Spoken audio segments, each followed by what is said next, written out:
시도당 위원장 연설을 시작하겠습니다. 요즘 그 폭염 때문에 엄청난 고통을 받고 계시는 분들이 있습니다.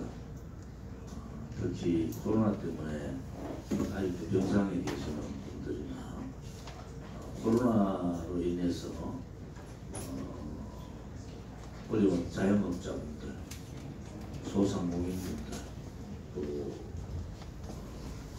삶의 기로에 서 있는 우리 서민분들, 이분들의 아픔을 우리가 좀 더 세밀히 지켜봐야 된다라는 입장을 갖고 있습니다.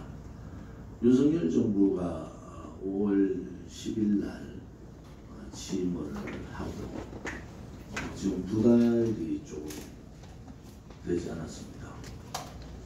여러 가지 상황들이 전개가 되고 있고, 국방안보 부분에 있어서는 문재인 정권의 좌파 독재 정권의 친중 행각에서 벗어나는 모습을 보이고 있어서 여러 가지로 좋은 점수를 줄 수 있는 그런 상황이다. 단지 이제 이 노동 문제, 7월 2일 날 민노총을 중심으로 6만 명, 자기 주장으로 6만 명 정도가 모였지 않습니까? 민노총의 전체 10분의 1 정도가 모였는데 그들은 이미 하계 투쟁을 선언을 하고 있고, 그 하계 투쟁의 날짜들이 지속적으로 윤석열 정부에 엄청난 압박을 넣을 겁니다. 화물연대가 민노총 소속이 아닌데도 불구하고 화물연대의 파업에 대해서 윤석열 정부가 어정쩡한 사항을 가져감으로 해서 강성민노총 세력들에게 완전히 얕잡아 보이는 상황이 되어졌습니다. 윤석열 정부가 해야 될 일은 확고부동한 정체성, 대한민국의 자유민주주의 체제 수호, 자유시장경제, 위대한 대한민국의 역사, 자유통일로 가는 길, 이런 얘기들이 나와야 되지 않습니까? 그런데 안보 국방 부분을 제외하고는 문재인 정권과의 차별화가 거의 없다. 이러면은 또 민노총에 끌려가고 정교지에 끌려가는 사항이 전개된다. 심히 우려스러운 부분이 있습니다. 국민들이 정권교체라는 그 국민들의 갈망에 의해서 우리 공화당이 많은 피해를 입었지만, 또 정권교체를 하고 난 다음에 많은 국민들의 이 기대에 부응하지 못하고 있는 그러한 정책들, 문재인 정권에서 뿌리박아놓은 잘못된 악법, 악행, 악습들을 정리를 해야 되지 않습니까? 또 하나는 정권이 바뀌었는데도 야당하고 더불어민주당이 오만하게 일당 독재로서 국회를 장악하고 있다 하더라도, 대통령이 직접 나서서라도 윤핵관을 믿지 말고, 윤핵관이 한계가 있는 거고, 그들과 제가 정치를 오래 해본 사람으로 그렇게 믿을 만한 사람들이 못 되는데, 그러면 대통령께서 영수회담을 통하든지 무슨 액션을 취해 주셔야 되잖아요. 국민들은 고물가, 고금리, 고환율, 고유가 등등 수없는 고통의, 공포의 상황으로 가고 있지 않습니까? 소위 악성 스태그플레이션, 돈은 풀렸는데 경기는 돌지 않고 물가는 오르고, 또 실질적으로 외환 문제 이런 것 때문에 외국 투자 자금들이 빠져나가고 있지 않습니까? 삼성이 52%의 외국 투자 자금이 있어서 나름대로 신용도나 국제적 평가가 좋았는데 40%대로 떨어지고 있지 않습니까? 이러한 상황들을 도대체 어디까지 끌고 갈 거냐? 국민들이 물론 지금은 윤석열 정부 들어와서 허니문 기간이라는 게 없습니다. 왜? 워낙 대통령 선거 때 연이어 벌어지는 지방선거 때 양당의 고착화, 양당이 국민들이 다 갈라서는 그런 현상들이 있었단 말입니다. 결국은 국민들께서 이제는 판단하셔야 돼요. 자, 양당 정치의 끝없는 이 정치판 싸움을 국민은 내팽개치고 오만하게 국회 한 번 열지 않고 오늘 35일째 국회가 문이 닫고 있는 겁니다. 전 세계의 외환, 원자재 이런 부분 때문에 난리가 났잖아요. 국회가 움직여야 될 국회가 35일째 원구성을 못하고 문을 닫고 있다. 이제 더불어민주당은 단독 국회를 통해서 의장단을 뽑겠다. 그런 국회가 어디 있었습니까? 그러면 누가 나서야 돼요? 윤핵관이라는 자들은 문제를 여당답게 문제를 풀지는 못하고 말로서 정치를 망쳐버리는 이런 상황을 만들고 있지 않습니까? 제가 대통령 선거 이후에 고시 후보 정중동을 하자는 이유가 지금의 상황에서 우리 공화당이 어떤 이슈를 가지고 갈 건가, 또 민노총이 몇십만의 촛불을 들고 또 등장했을 때 우리 공화당의 위치는 어디에 있어야 되는가. 대통령께서 건강을 회복하셔서 정치 재개를 하실 때 어떤 스탠스를 가져갈 건가. 또 양당에 고착된 이 양당제도의 폐해에 대해서 국민들이 실망하고 양당제도가 아니라 견제될 수 있는, 좌파는 좌파대로 우파는 우파대로 견제될 수 있는 정당의 필요성을 느낄 때 우리 공화당의 가치가 커지지 않겠습니까? 그 시점이 대통령 선거위에 윤석열 정권 들어오고 100일, 8월 한 20일 정도 될 겁니다. 두 번째가 10월 말입니다. 10월 말은 국정감사 혹은 나머지 경제 위기에 대한 대책을 어떻게 가져가느냐, 이러한 부분들을 국민들이 지켜볼 거란 말이에요. 3개월, 취임 3개월, 취임 6개월의 상황들을 우리는 지켜봐야 된다. 우리 공화당이 그런 걸 몰라서 정중동하고 토시 후의 눈으로 보고 있는 것이 아니지 않습니까? 판을 다 보지만 우리가 어떤 스탠스를 가져갈 거냐, 또 우리 공화당은 또 그 사이에 전당대회도 해야 되지 않습니까? 그런 부분들을 우리가 감안해서 지금은 움직임을 안 하는 것이 아니라 우리 내부 결속을 하고 또 당원들을 좀 더 확충하고 나름대로 새로운 지도부를 뽑아서 그 지도부에게 힘을 실어주고 또 그 지도부가 새로운 당의 지도부들을 선임을 해서 그분들과 같이 새로운 대한민국을 이끌어갈 우리 공화당을 만들어가는 것이 지금의 상황입니다. 양당제도에 고착하는 30년 정당을 했던 정의당조차도 무너뜨려 버렸다. 이제 우리가 어떻게 하면은 이념유닛을 2024년 총선에서 정의당만큼의 숫자 6명, 저는 공개적으로도 그렇고 이번에 청년 최고위원 2사람, 청년위원장 장단점이 다 있지만은 제가 희생되더라도 진수정 최고, 한근영 최고, 강민수 청년위원장 3사람은 국회로 보내야 되겠다. 그것을 또한 그분들의 아버님하고 제가 어떻게든 이 사람들이 이분들이 정치를 제대로 할 수 있도록 그렇게 해야 되겠다. 그렇게 암묵적으로 약속을 하고, 그러니까 제가 생각하고 있는 그 과정들이 좀 힘든 과정이 있을 겁니다. 단지 하나, 우리 공화당의 투쟁의 6년 투쟁의 역사보다야 힘들겠습니까? 지금도 그런 젊은 사람들을 국회로 보내서 국회에서 우리 공화당의 이미지, 대국민 이미지를 완전히 바꿀 수 있겠다. 저는 그런 생각을 하고 있고, 앞으로도 좋은 청년들이 우리 공화당에 아직 국회의원 선거 2년 남아 있습니다. 좋은 청년들이 우리 공화당과 함께 해주기를 바랍니다. 오늘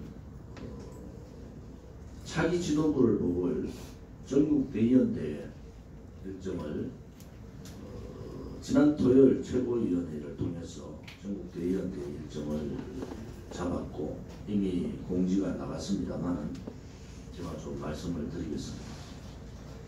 전국 대의원대회 차기 지도부 선출을 위한 전국 대의원대회는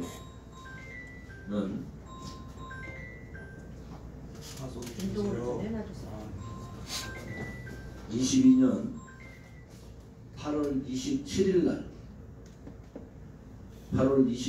날 전국 대의원대회 현장 전자투표를 합니다. 우선 2022년 8월 1일 후보자 등록을 공고하고 후보 등록 기간을 2022년 8월 6일부터 8월 10일 사이에 후보 등록 기간을 가지고 후보 자격 심사를 8월 11일 후보 자격 심사를 하고 후보 확정 공고를 8월 12일 후보 확정 공고를 하기로 했습니다. 후보 기여 추첨은 8월 13일 후보 추첨을 하고 선거운동 기간을 8월 15일부터 8월 24일까지 열흘간을 선거운동 기간으로 잡았습니다. 투표기간 온라인 투표입니다. 지난 2차 전당대회 때도 온라인 투표가 거의 대부분이었습니다. 온라인 투표를 8월 25일부터 8월 27일 3일간 온라인 투표를 하고요. 현장 투표를 8월 22일, 8월 27일 현장 투표를 통해서 현장에서 차기 지도부 발표를 하도록 하겠습니다. 당선자 발표는 투표 종료 시 바로 당선자 발표를 하고 이의제기는 8월 29일부터 8월 30일 이틀간 전당대회에 대한 이의제기를 하면 됩니다. 오늘 이렇게 차기 지도부 선출을 위한 전국 대의원대회 일정을 발표드렸습니다. 이번 차기 3차 전국 대의원대회에서는 당대표 최고위원 선거를 치르는데 많은 분들이 당의 여러가지 5년 6년 겪으면서 느꼈던 많은 분들도 계시고 또 능력이 있는 많은 우리 공화당의 동지들이 있는데 어려울 때만 이렇게 입장을 발표할 것이 아니라 이제 당대표 후보도 좀 많이 나오시고 최고위원 후보들도 다양하게 많이 나와서 우리 당의 제3기 지도부가 제대로 구성이 돼서 다음 총선까지 지도부 임기가 2년이니까 다음 총선을 치러야 되잖아요. 다음 총선에서 우리가 말하는 원내 진입 정의당보다도 좀 더 많은 국회의원을 배출할 수 있는 그러한 새로운 지도부가 구성되기를 바랍니다. 당 사무처에서 이 날짜들은 거의 지난 2차 전당대회 때하고 거의 비슷합니다. 그래서 최대한 날짜 조정을 많이 하지 않았고 제가 그것을 말씀드린 2차 전당대회 때 비슷하게 그냥 날짜를 맞춰서 해달라. 그래서 27일간 공고로부터 27일간 또 이 제기까지는 딱 한 달간 전당대회를 한다는 것을 말씀을 드립니다.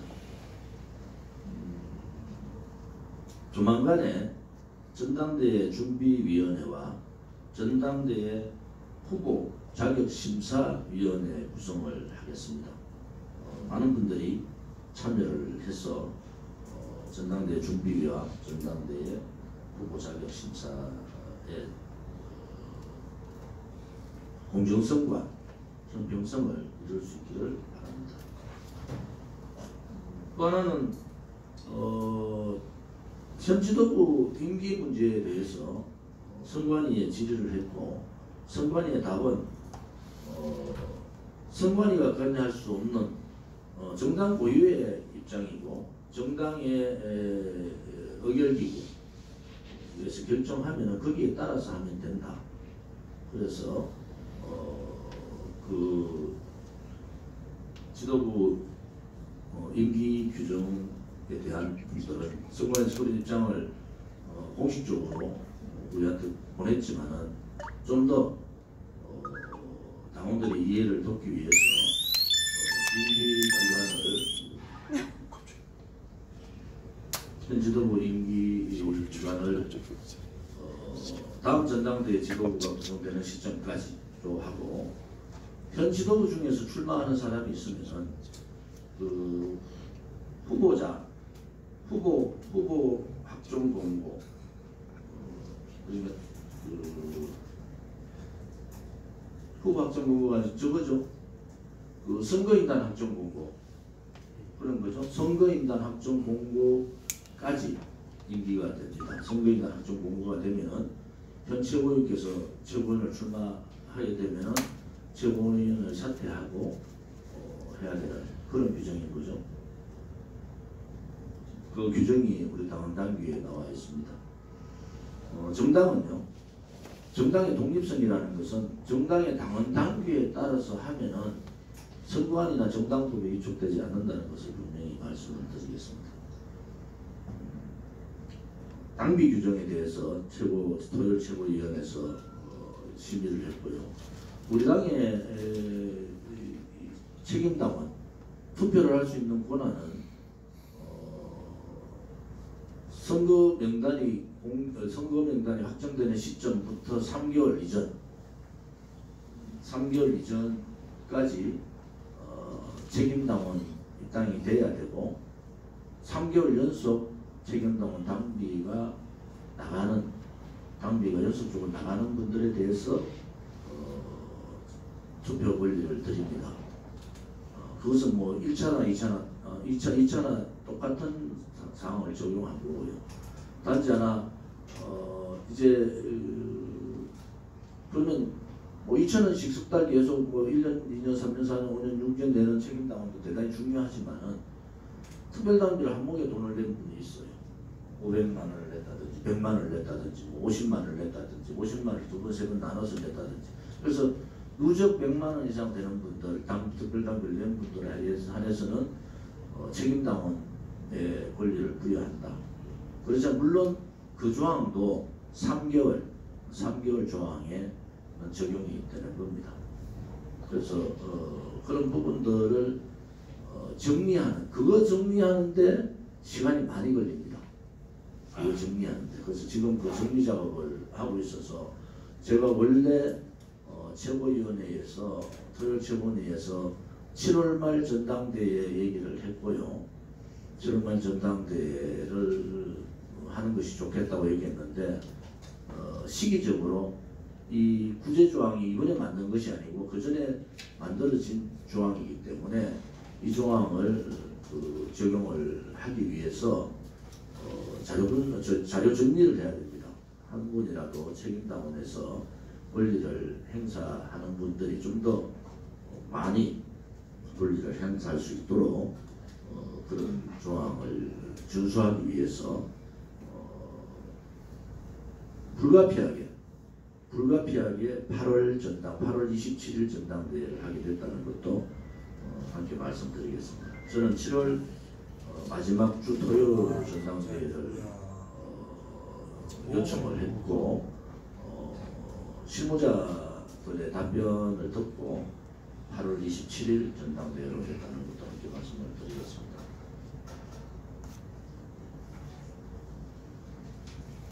또 하나는 우리 공화당은 공당입니다.